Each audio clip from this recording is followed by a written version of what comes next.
Spurts of extreme heat may create the perfect cocktail for an overactive hurricane season despite El Nino. Kara St. Cyr met with state climatologist Barry Keim to discuss why scientists are concerned. Let's take a look. Thank you so much for joining us, Barry. How are you doing? Very well, thank you. All right, so we're going to start talking about El Nino. So El Nino is a weather pattern that's known for having drier and less wet conditions, correct? In some locations, that is correct. In some locations, elaborate. Okay, well, so let's talk about what an El Nino is first. So, what an El Nino is that there's a weakening in the circulation in the tropical Pacific Ocean. And essentially what that does is it allows a large pool of very warm water to build up in the tropical Pacific Ocean. And when those sea surface temperatures exceed a certain threshold, we call it an El Nino. Now, when those sea surface temperatures are colder than normal, we call it a La Nina. Okay, we've been in La Nina in and out for the last 3 years. And that's what's causing that finally all the bad went weather. away. Yeah, that helped create more hurricanes, I might add.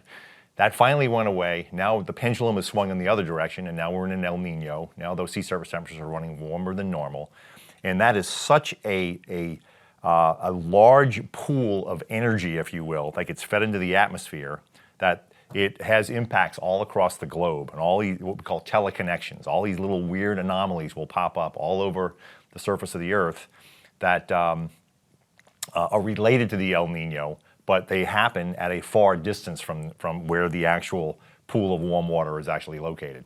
One of those teleconnections is an impact on our hurricane season. It actually reduces the number of hurricanes because it creates wind shear over the breeding grounds in the Atlantic Ocean, okay? So this is in the Pacific, but it creates very strong winds across the tropical Atlantic Ocean, and it limits the number of storms that can form, and the ones that do tend to be weaker.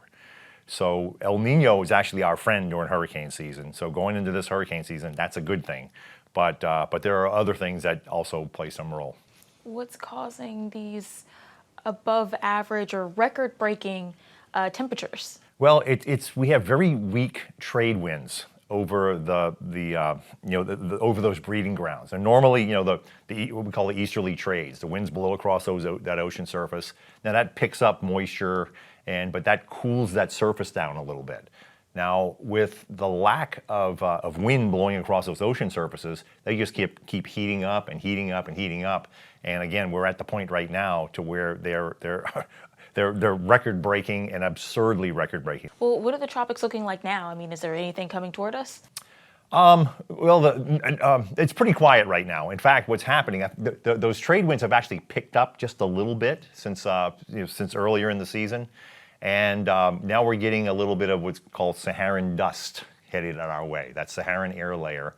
And when that's in place, that stabilizes the atmosphere and mitigates some of the storms from that perspective. So I'd say for the foreseeable future, when I say foreseeable future, the next week to 10 days, we're not looking at any serious activity. All right. Well, thank you so much, Barry. It's a pleasure to be here.